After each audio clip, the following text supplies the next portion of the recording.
اعوذ باللہ من الشیطان اللعین الرجیم بسم اللہ الرحمن الرحیم الحمد للہ رب العالمین والصلاة والسلام علی نبی الکریم وعلی آلہ الطیبین الطاہرین المعصومین المنتجبین ولعنۃ اللہ علی اعدائہم من الآن الى قیام یوم الدین آمین یا رب العالمین. اما بعد فقد قال اللہ تبارک و تعالی فی قرآن مجید بسم اللہ الرحمن الرحیم یا ایھا الذین آمنوا کتب علیکم الصیام کما کتب علی الذین من قبلکم لعلکم تتقون. صدق اللہ العلی العظیم وصدق رسولہ النبی الکریم. سامعین گرامی قدر، ناظرین محترم، 30 روزے، 30 پیغامات کی یہ ہماری 14ویں کڑی ہے. ہر دن کچھ پیغامات ہوتے ہیں، کچھ مطالبات ہوتے ہیں، کچھ نصیحتیں ہوتے ہیں، کچھ درس ہوتے ہیں، کچھ فضائل اور کچھ کمالات ہوتے ہیں. یقیناً آپ دیکھیں، اندازہ لگائیں کہ ہر مشکل، ہر پریشانی، حق دردگ میں انسان کی زندگی کا معیار اور معیار زندگی اس اعتبار سے بھی ہے کہ انسان اسے اپنی زندگی کا محور، مرکز جانے عبادت کا. یقیناً 14 ماہ رمضان جناب امیر مختار جو 48,000 تک دشمن اہل بیت کو فنار کیا، جن کے بارے میں ائمہ معصومین نے دعائیں دی. جو بھی ذکر آل محمد میں یا اہل بیت علیہ السلام کے راہ میں کام آتا ہے، اہل بیت اسے زندہ و جاوید رکھتے ہیں، اسے دعائیں دیتے ہیں، دنیا میں بھی آباد و شاد اور آخرت میں بھی آباد و شاد ہے. جناب مختار یقین کے محکم مضبوط شخصیت، دربار ہے اور ہلایا جا رہا ہے، اور ڈرایا جا رہا ہے، دھمکایا جا رہا ہے کہ اپنے آقا کو دیکھو کہ تیرا دربار اور میرا آقا. امام حسین علیہ السلام کے سر کو دکھایا گیا، ایک مرتبہ ہتھ کڑیوں کو توڑ دیا، لیکن آواز آئی، پیچھے بیویاں سر جھکا لیا، کہ قتل کیا جائے گا. کہا دیکھ تلوار چلا کے دیکھ، یا تو تیری تلوار موم کی ہو جائے گی یا میری گردن لوہے کی ہو جائے گی، اس لیے کہ میرے مولا نے کہا کہ تجھے موت اس وقت تک نہیں آئے گی جب تک حسین کے قاتلوں کا بدلہ نہیں لے. جناب مختار نے بدلہ تو لیا ہے، اس کا مطلب یہ نہیں کہ وہ منتقم ہے. ایک انتقام لینے والی شخصیت پردے غیب میں. اب یہ کوئی کہے کہ ایک مرتبہ بدلہ ہو گیا، اب کیا؟ ایک آنسو کا بھی بدلہ نہیں ہوا. معصوم کا خون بہایا گیا، معصوموں کے اوپر ظلم کیا گیا ہے، تو معصوم ہی بدلہ لے گا. اللہم عجل لولیک الفرج. پرسہ دیتے ہیں شہادت جناب مختار کی تمام قوم، تمام ملت، ائمہ معصومین، دین اور مذہب کو، حسینیت کو اور نام حسین کو. عزیزان محترم، گفتگو یہ چل رہی تھی کہ دین اور مذہب، شریعت ہمیں کہاں سے سیکھنا ہے. تو ائمہ معصومین نے، رسول خدا نے بیان کیا، اور ماہ رمضان کی چھوٹی چھوٹی دعائیں ہماری زندگی کے انقلاب کے لیے، تبدیلی کے لیے کافی. ہم ان دعاؤں کو صرف پڑھیں نہیں، سمجھیں بھی. 30 روزے، 30 پیغامات. تقوی کا ایک زینہ ہر دن کراس کرنا ہے. ہمیں ہر دن اپنی زندگی میں ایک تقوی کا معیار ڈالنا ہے، تاکہ لعلکم تتقون. یا رسول اللہ کیسے تقوی اختیار کریں؟ کہ 30 دن کی دعائیں ایک ایک منزل، ایک ایک زینہ ہے، اسے حاصل کرتے جاؤ اور اپنے آپ کو جانچتے رہو کہ یہ دعا، یہ معیار، یہ کیفیت، یہ نصیحتیں ہماری زندگی میں داخل ہوئی ہیں.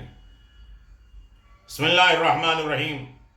اللهم لا تؤاخذني فيه بالعثرات واخلني فيه من الخطايا والعفوات ولا تجعلني فيه عرضا للبلايا والآفات بعزتك يا عز المسلمین۔ اے معبود ہے، میں پروردگار، آج کے دن اور اسی مہینے رمضان ماہ سیام میں میری لغزشوں، میری خطاؤں کا مؤاخذہ نہ کرنا، جانچنا نہیں، اس کا امتحان نہیں لینا، اس سے ہمیں ریٹرن نہیں لینا، باز و پرس نہیں کرنا، خطاؤں اور گناہوں سے دور ہونے سے دور رکھ، دو چار ہونے سے دور رکھ، مجھے آزمائشوں اور آفات کا نشانہ قرار نہ دے، تیری عزت کے واسطے، اے مسلمانوں کی عزت اور عظمت۔ آپ دیکھیں اسی دعا میں کتنے پیغام ہیں۔ ہر دن ہم خواب غفلت سے بیداری کے بعد اٹھے ہیں تو قرآن پڑھیں، قرآن پڑھنے کے بعد تیسرے دن ہے عقل و ہنر دے دے، ہوشیار کر دے، پھر اس کے بعد ہم ہوشیار ہو جائیں تو کیا ہے، ذکر الہی میں لذت آنے لگے، پھر ہے بارگاہ رب العزت میں اور قریب ہوں استغفار کے ذریعے، ذکر الہی کی مٹھاس چکھا دے، قرب خدا دے دے، رضا الہی دے دے، یہ فتنے، یہ آفات سے ہمیں بچا لے۔ اس طریقے سے مطالبات کرتے کرتے روزانہ ایک ایک دن ہم اس منزل پہ پہنچے، پروردگار سے درخواست کرتے ہیں، مطالبہ کرتے ہیں، ڈیمانڈ کرتے ہیں کہ وہ ہمارے ساتھ اپنی نظر کرم والا معاملہ کرے، مہربانی والا، فضل والا، عدل والا نہیں۔ اس لیے کہ امیر المؤمنین نے کہا کہ اے میرے پروردگار، میرے اعمال کو اپنے عادل کے ترازو پہ نہیں تلنا، فضل کی طرح۔ اے میرے پروردگار، میرے اوپر کرم، فضل و احسان اور لطف، مہربانی سے کام لے، ہمیں تیر بلا اور بیماری اور مشکلات کا نشانہ نہ بننے دے۔ آج کے دور میں مشکل ترین زندگی، جسمانی، روحانی، فکری، خیالاتی حالات سے دو چار ہیں ہم لوگ۔ اللہم لا تؤاخذنی فیہ بالعثرات، اثرات، اثرا، اشرا نہیں، اثرا کی جمع ہے جس کے معنی ہے لغزش، خطا۔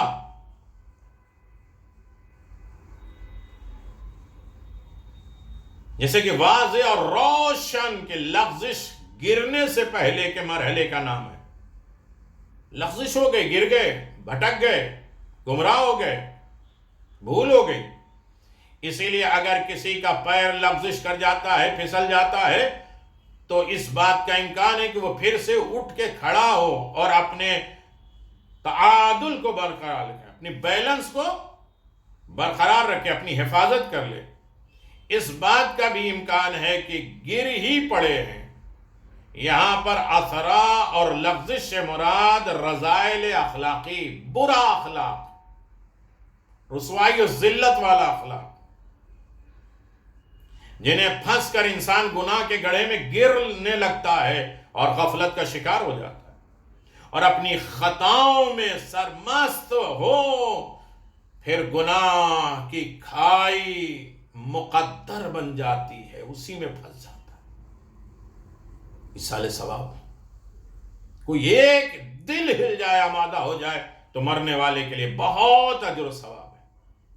امیر المؤمنین علی بن ابی طالب علیہ السلام فرماتے ہیں، اللہم مولاي کم من قبیح سترت وکم من اثار وکیت، اللہم ومن ارادنی بسوء فعارضه واقلنی عثرتی فاغفر لی زلتی۔ اللہ اکبر۔ کبھی ہم دعا کو اس اعتبار سے پڑھیں، 13 ماہ رمضان جناب کمیل کو شہید کر دیا گیا، یہ تحفہ جناب کمیل نے ہمیں دیا۔ مولا فرماتے ہیں، آپ نے کچھ دکانوں کو دیکھا ہوگا، انہیں سیل کر دیا جاتا ہے، بند کر دیا جاتا ہے۔ آج سب دکانیں بند، جو مخالفت کرے اسے سیل کرے، مہر بند کر دیا جاتا ہے، انہیں کاروبار کرنے اور کمانے کی اجازت نہیں دی جاتی۔ کبھی کبھی وہ دکان شہر کے بہت اچھے اور اہم نقطے پر واقع ہوتی ہے، اگر وہ اصول اور ضوابط اور قانون اور لا کے خیال رکھتے ہیں تو کاروبار کریں، اسے بڑا فائدہ ہو سکتا ہے، مگر ایک وقت ایسا آتا ہے کہ اس دکان کو سیل کر دیا جاتا ہے، کیونکہ اس نے بار بار سمجھائے جانے اور نوٹس دیے جانے کے باوجود قانون کے خلاف ورزی کی ہے۔ نتیجہ ہوا کہ اسے سیل کر دو، بند کر دو، اس کے کاروباری پرمٹ کو باطل کر دیا جاتا ہے۔ ہماری آنکھیں، ہمارے کان، ہمارے دل، دماغ ایک دکان کے مانند ہے، ہم اس کے ذریعے دنیا اور آخرت کا کاروبار کر رہے ہیں۔ قرآن خود کہہ رہا ہے، کیا میں ایسی تجارت نہ بتاؤں کہ جس سے آپ جہنم سے بچ سکتے ہیں، جس میں اتنا فائدہ ہو، جس کے ذریعے ایک اچھا کاروبار کرتے ہوئے ایک بڑا منافع کمایا جا سکتا ہے۔ خداوند عالم نے ہمیں یہ نعمتیں دی ہیں تاکہ ان کو ہم جنت کا سودا کر سکیں، ان ہاتھوں کے ذریعے، ان پاؤں کے ذریعے، ان تمام اعضاء و جوارح کے ذریعے ہم جنت کا سودا کر لیں، ان کو صحیح استعمال کریں۔ آنکھیں دیں تاکہ خدا کی نشانیاں اور نیک مناظر دیکھ کر عبرت حاصل کریں، کان دیے تاکہ اس کی آیات، اس کی نشانیاں، نیک باتیں سن کر سبق لیں، دماغ دیا تاکہ ان کی آیات اور کائنات میں غور و فکر کر کے کمال کی منزل طے کر لیں۔ نتیجے میں خدا کے خوشنودی، جنت کی کمائی، مگر کبھی کبھی ہمارے وجود کی یہ دکانیں اس قدر قانون کے خلاف ورزی کرتی ہیں، آنکھیں اس کے خلاف، دل اس کے خلاف، فکر اس کے خلاف، اعضاء و جوارح سب اس کے خلاف ہے، تو خداوند عالم انہیں سیل کر دیتا ہے، کانوں پہ مہر لگا دیتی ہے قدرت، آنکھ، دل، دماغ پر مہر لگا دیتا ہے۔ نتیجہ یہ ہوتا ہے کہ آنکھیں ہوتی ہیں مگر دکھتی نہیں، حق نہیں دکھتا، کان ہوتے ہیں مگر سننے کے لائق نہیں ہوتے ہیں، حق بات نہیں سن پاتے، صحیح گواہی نہیں دے پاتے، دماغ ہوتا ہے، سمجھ بوجھ اور فکر اور معرفت نہیں ہو پاتی۔ جب انسان نافرمانیوں پہ اتر جاتا ہے اور مسلسل لغزشیں، خطاؤں کا شکار ہو کر کفر کی منزلوں تک پہنچ جاتا ہے، تو اس کے دل اور دماغ، کان، اس کی آنکھیں پر مہر لگا دی جاتی ہے۔ ارشاد ہوتا ہے، ختم اللہ علی قلوبہم وعلی سمعہم وعلی ابصارہم غشاوہ ولہم عذاب عظیم۔ خدا نے ان کے دلوں، کانوں پر گویا مہر لگا دی ہے کہ نہ کچھ سنتے ہیں، نہ سمجھتے ہیں، آنکھوں پر بھی پردے پڑ گئے ہیں، ان کے واسطے آخرت میں عذاب عظیم ہے۔ عذاب ان سے بڑھ کر اور کیا ہوگا کہ آنکھیں، کان، دماغ ہوں مگر کسی کام کے نہ ہوں، انسان کو وہ کوئی فائدہ نہیں پہنچا پائے۔ جنگ احد میں جو واقعہ پیش آیا ہے اس کی جانب توجہ قرآن نے دیا ہے، ان الذین تولوا منکم یوم التقى الجمعان انما استظل لهم الشیطان ببعضهم ما کسبوا ولقد عفا اللہ عنہم ان اللہ غفور حلیم۔ جن لوگوں نے دونوں لشکروں کو ٹکراؤ کے دن پیٹ پھیر لی، یہ وہی ہیں جنہیں شیطان نے ان کے لیے دھرے کی بنا پر بہکا دیا، اپنے راستے پہ بہکا لایا، خدا نے ان کو معاف کر دیا، وہ غفور الرحیم ہے۔ یہ آیت ایک حقیقی بیان ہے، وہ یہ ہے کہ جو لغزشیں انسان سے شیطانی وسوسوں کے وجہ سے ہو جاتی ہے، وہ دراصل ان گزشتہ پچھلے گناہوں کی وجہ سے پیدا ہونے لگتی ہے، روحانی کمزوریوں کا نتیجہ ہے۔ ہم کہتے ہیں جب شیطان ماہ رمضان میں گرفتار ہو گیا تو ہم غلطیاں کیوں کرتے ہیں؟ یہ ہمارا پچھلا ہے، ہمارا ضمیر ختم ہو گیا، ہماری سوچ ہی ختم ہو گئی، ہم نے خود اپنے آپ کو شیطان بنا لیا۔ وہ بھی اپنی جگہ پہ خوش ہوتا ہے کہ ہمارا تو کام ہو رہا ہے، ہمیں جانے کی ضرورت کیا ہے؟ ہم نے ویسی زمین ہموار کر لی، ویسی فکر بنا دی کہ اب ہمارے کام کرنے کی ضرورت نہیں، یہ خود اپنا کام کرتے رہیں، اپنے آپ کو تباہ کرتے رہیں۔ ہماری روحانی کمزوری کا نتیجہ ہے کہ شیطان ہم پر حاوی ہو گیا، جو انسان کے لیے دوسرے گناہوں کا راستہ ہموار کر دیتا ہے۔ جب ہم لغزش کرتے ہیں، رذائل، برائیاں، خرابی، ذلت اور ذلیل کام اخلاقی کی طرف کرتے ہیں، تو یہ لغزش نامحسوس طریقے سے ہمارے ایمان پر حملہ کرتی ہے۔ جو ہمیں محسوس نہیں ہوتا پھر بھی ہمارے ایمان پر یہ حملہ کر دیتی ہیں. انما استزلهم الشیطان ببعض ما کسبوا، ہماری لغزشیں شیطان کو موقع فراہم کر دیتی ہیں، چانس دے دیتی ہیں کہ وہ ہمیں مزید گناہوں کے ڈھیر میں ڈھکیل دے. سورہ بقرہ آیت نمبر 7، سورہ آل عمران 155. یہ کیا ہے؟ یہ معیار ہے. نمبر 2، آپ میں باتیں بڑی لمبی لمبی ہو جائیں گی، لیکن ایک خلاصہ میں نے آپ کی خدمت میں گزارش کر دیا. وَأَقِلْنِي فِيهِ مِنَ الْخَطَايَا وَالْحَفَوَاتِ. اقالا، اقلنی اقالا یعنی درگزر کر ہمارے گناہوں کو بخش دے. دعائے کمیل میں بھی ایک جملہ ہے کہ خدایا ہماری لغزشوں اور خطاؤں کا اقالہ درگزر کر لے، یعنی ہمیں بخش دے. یہ لفظ فقہ میں معاملے کے لیے استعمال ہوتا ہے، یعنی بچپنے اور بیچنے والا اور خریدنے والا جب تک ساتھ میں اقالہ یعنی فسخ کرنے کا حق رکھتا ہے. جو عقد بناتے ایگریمنٹ بناتے ہیں اسے توڑنے کا حق رکھتے ہیں، مگر دونوں کی جدائی کے بعد اگر خریدار جنس واپس کرنے آئے تو بیچنے والے پر مستحب ہے کہ اسے قبول کر لے. یہ فقہ کا مسئلہ ہے. ظاہر ہے انسان غلطیوں اور لغزشوں کا پتہ ہے، خطائیں ہو سکتی ہیں اور اس کا انسان پتلا بھی ہے، لیکن شجاع انسان وہ ہے جو ان غلطیوں کو ایکسپٹ کر لے، اعتراف کر لے. بہادر انسان وہ ہے نماز شب میں آ کے خدا سے کہہ دے، اپنے دل کی آوازوں سے خدا سے کہہ دے. لوگوں سے خطا ہے تو جا کے سوری اور معافی مانگ لے. اپنے آپ کو عادل مطلق خدا کی عدالت میں پیش کر دیتا ہے.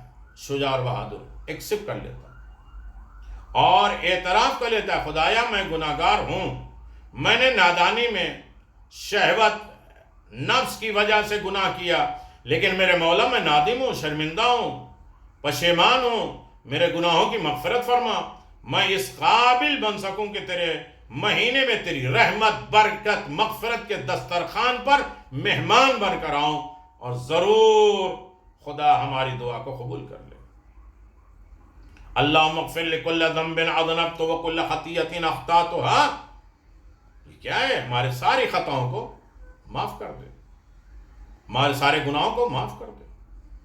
تیسری چیز، وَلَا تَجْعَلْنِي فِيهِ غَرَضًا لِلْبَلَايَا وَالْآفَاتِ. خدایا ہمیں بلاؤں کا نشانہ نہ بننے دینا. یہ آفت آ رہی، وہ طوفان آ رہا، یہ حوادث آ رہے، یہ سوچا تو الٹا ہو گیا، یہ سوچا تو وہ الٹا ہو گیا. جو بھی کام کی طرف ہاتھ ڈالے سب مشکلات، پریشانیاں روزانہ. میرے اللہ مجھے بلاؤں کا نشانہ نہ بنانے. حادثات اس حد تک انسان کے اعمال کے تابع اور کنٹرول میں ہوں گے کہ اگر انسان خدا کی اطاعت کر لے، اس کی بندگی کرے تو خدا متعال اس پر رحمت کو نازل کرتا ہے. لیکن اگر خدا نخواستہ انسان خدا کی نافرمانی کرتا ہو نظر آئے تو معاشرے میں اس کی وجہ سے جدید قسم کی بلائیں نازل ہونے لگتی ہیں، جس کے بارے میں خدا متعال اس طرح فرماتا ہے، ظہر الفساد فی البر والبحر بما کسبت ایدی الناس لیذیقہم بعض الذی عملوا لعلہم یرجعون. لوگوں کے ہاتھوں کی کمائی کی بنا پر فساد، خشکی، تری ہر جگہ غالب آ گیا تاکہ خدا ان کے کچھ اعمال کا مزہ چکھا دے. تو شاید یہ لوگ پلٹ کر راستے پر آ جائیں، انہیں ایک مرتبہ ٹھوکر دلاؤ. ہم کہتے ہیں پہلی غلطی کی اور پکڑے گئے، نہیں، اللہ کہتا ہے میں 40 غلطیوں کو چھپاتا ہوں، پھر اپنے ملائک فرشتوں سے کہتا ہوں کہ اس کی غلطیوں اور کوتاہیوں کو چھپاؤ. جب حد سے زیادہ ہوتا ہے تو کہتا ہے کہ اب اسے عام کر دو تاکہ یہ اب متوجہ ہو جائے، آئے پلٹ کر توبہ کرے، استغفار کرے، میرا بندہ ہے تو میری طرف آ جائے. اس آیت میں قرآن مجید نے ان گناہوں کی طرف اشارہ کیا ہے جن کی وجہ سے سب لوگ پریشانیوں میں گرفتار ہو جاتے. علامہ طباطبائی اس کے بارے میں فرماتے ہیں کہ انسان کے اعمال اور انسان کی تکوینی زندگی کے درمیان بہت گہرا تعلق پایا جاتا ہے۔ اگر انسان فطرت کے قانون پر چلتا رہے تو خدا کی برکتیں اس پر نازل ہوتی رہیں گی، اور جب وہ خدا کے بنائے ہوئے قانون کو توڑنے لگے گا تو اس کی زندگی خراب ہو جائے گی۔ امام محمد باقر علیہ السلام انسان کے گناہ کے اثرات کے بارے میں اس طرح فرماتے ہیں، جان لو کسی بھی سال کی بارش گزشتہ سال سے کم نہیں ہوتی، بلکہ خدا جس جگہ پر چاہے اس کو برسا دیتا ہے۔ بے شک جب معاشرے میں لوگ گناہ کے مرتکب ہو جاتے ہیں تو خدا اس حصے بارش کو وہاں سے نہیں برساتا، بارش روک لیتا ہے۔ اس بارش کو بڑے وسیع بیابانوں اور پہاڑوں پہ برسا دیتا ہے، جہاں ضرورت نہیں ہوتی وہاں برسا دیتا ہے۔ یہ ہماری کوتاہیوں اور غلطیوں کی وجہ سے۔ چوتھا فقرہ، باتیں تو بہت ہیں۔ وَبِعِزَّتِكَ يَا عِزَّ الْمُسْلِمِينَ، اپنی عزت کے خاطر ہے دعاؤں کو ہمارے بارے میں مستجاب کر لے۔ مسلمانوں کی عزت اور عظمت، عزت کیا ہے؟ مسلمانوں کی عزت کیا؟ وَتُعِزُّ مَن تَشَاءُ وَتُذِلُّ مَن تَشَاءُ، کن کن چیزوں میں عزت ہے؟ علم میں عزت، صحت میں عزت، برکتوں میں عزت، معیار میں عزت، اولاد میں، مال میں، سکون میں عزت۔ ہم نے سکون آخرت میں رکھا ہے، لوگ دنیا میں تلاش کرتے ہیں۔ ہم نے عزت کو کن چیزوں میں رکھا ہے؟ قناعت میں رکھا ہے۔ لوگ مالداری میں تلاش کرتے ہیں۔ اے میرے پروردگار، تیری عزت کی وجہ سے مسلمانوں کی عزت، تو عز من تشاء تو ذل من تشاء، عزت اور ذلت کا معیار پروردگار کے ہاتھ ہے۔ ہم نہ کسی کو ذلیل اور رسوا کر سکتے ہیں، نہ عزت دار بنا سکتے ہیں۔ کسی کے جم کے پوری دنیا کی عزت اور تعریفیں ایک کے قدم پہ ڈال کے ہم عزت دار نہیں بنا سکتے، اور کسی عزت دار کی پوری دنیا کی برائی اس کے نام اعمال پہ ڈال کے اسے رسوا اور ذلیل نہیں کر سکتے۔ پیغام کیا ہے؟ دعا کا پیغام یہ ہے، آج کا پیغام یہ ہے 30 روزے 30 پیغام میں، خطاؤں اور لغزشوں کی وجہ سے ہمیں نہ پکڑنا، مواخذہ نہ کرنا۔ تجھ سے ریکویسٹ ہے، تجھ سے گزارش ہے، خطا کے عذر کے قبول کر لے، ہمارے ایکسپٹ کر لے۔ العاف کہتے ہیں، سواری کہتے ہیں، استغفار کر رہے ہیں میرے پروردگار، تیرے سامنے شرمندہ ہیں، رو رہے ہیں، گڑ گڑا رہے ہیں، معصومین کا واسطہ دے رہے ہیں، ہماری خطاؤں کو معاف کر دے۔ دنیاوی آفات اور بلاؤں کے راستے میں نہ آنے کے، دنیا کے ہر آفات اور بلاؤں سے ہمیں بچا لے۔ عزت خدا کی جانب سے۔ یہ 4 پیغام تھے۔ آج کے دن ہمیں غور کرنا ہے، یہ پیغامات کو کتنا ہم نے اپنی زندگی میں ڈالا، آج کے جزوی تقوی کو کتنا اپنے زندگی میں ہم نے بسایا۔ یہ 4 معیار ایک زینہ ہے تقوی کا، ایک زینے پہ ہم نے اور قدم رکھا یا نہیں رکھا۔ امیر المؤمنین علی ابن ابی طالب فرماتے ہیں، الدنیا دار البلاء محفوفہ، دنیا ایک ایسا آشیانہ ہے، گھر ہے جو بلاؤں سے گھرا ہوا ہے۔ دنیا میں سکون نہیں ہے، اطمینان نہیں ہے۔ آپ دیکھ لیجئے سورہ روم آیت نمبر 41، المیزان 18، کافی جلد 5، نہج البلاغہ میں امیر المومنین کہتے ہیں دنیا ایسا آشیانہ، ایسا گھر ہے، ایسا گھونسلہ ہے جو بلاؤں مصیبتوں سے گھرا ہوا ہے۔ سارا سکون اطمینان تو جنت قرب الہی آل محمد کے محبت الفات میں اللہ نے رکھا ہے۔ دعا ہے رب کعبہ بحق الزہرا و ابیہا و بعلہا و بنیہا، ہم سب کو در اہل بیت سے وابستہ رہنے کی توفیق ہو۔ جناب فیروز بھائی میرا روڈ والوں کے والدین کے لیے سورہ فاتحہ ہے۔ اللہ سب مرحومین کی مغفرت فرمائے، زندوں کی حفاظت فرمائے، جن کے ماں باپ اس دنیا سے چلے گئے ان کے اولاد کو ان کا حقوق ادا کرنے کی دولت عطا فرمائے، اور ذکر محمد اور آل محمد سے ان کی قبروں کو روشن کرے اور ان کے واجبات کو کم کرے، اور جوار معصومین میں جگہ عنایت فرمائے۔ اس اولاد نے اپنے باپ کو یاد کیا، ماں کو یاد، باپ کو یاد کیا ہے مرحوم کو، تو اللہ ان کے درجات کو بلندی فرمائے۔ وہ آج قبر سے خوش ہوں کہ میرے بیٹے نے مجھے شب 15 رمضان کا تحفہ دیا ہے، جس کی وجہ سے قبریں روشن ہو جائیں، امام حسن مجتبی کا جشن اس کے دلوں میں ہو۔ اللہم ادخل اہل القبور السرور، قبروں میں سرور اور خوشی۔ ہمارا موضوع چل رہا ہے کہ ماہ رمضان یاد امام زمان، اس میں ہم دعا پڑھتے ہیں اللہم ادخل اہل القبور السرور۔ قبروں میں مسرت اور خوشی کس وجہ سے؟ 11 چیزوں۔ قبر والے بھی خوش ہوں گے جب امام کا ظہور ہوگا، ایک دوسرے کو مبارکباد دیں گے، ایک دوسرے کو گلے لگیں گے۔ دنیا میں ہر انسان ہر طریقے سے خوش ہو جاتا ہے، لیکن قبر والا خوش اپنے امام کے تذکرے، اپنے امام کی آمد پہ ہوتا ہے۔ اللہ اس سورہ فاتحہ، اس دعا کا اجر و ثواب فیروز بھائی کے والد تک پہنچا دے، انہیں قبر میں سرور، اطمینان دے دے۔ آپ اپنے مرحومین کے نام بھیجتے رہیے، انشاءاللہ فاتحہ ہوتا رہے گا۔ سورہ مبارکۃ الفاتحہ۔ بسم اللہ الرحمن الرحیم۔